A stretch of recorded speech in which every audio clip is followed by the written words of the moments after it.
In this class, students will be hands-on learning, be able to bring in customers' cars and do oil changes, repair components, and satisfy the customer's needs. It's helped me prepare for simple car troubles, maintenance, the oil changes and brakes. Make sure you do it right and you're not just throwing it all together and you won't have any problems down the road.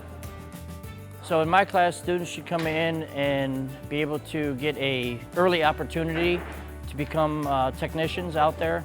There is basically big demand for employment for anywhere from technicians up to management. My current plans is to stay in the shop that I'm in, just want to stay mechanic, just pursue it, because I want to be one of the type of people to come up to and know everything. Students are going to be able to basic knowledge of customer vehicles, brakes, steering, suspension, electrical, and alignments, stuff like that. My favorite part about teaching this course is basically being able to hand on my knowledge throughout the years and be able to pass it on to younger generation. My favorite part of my class is definitely the community.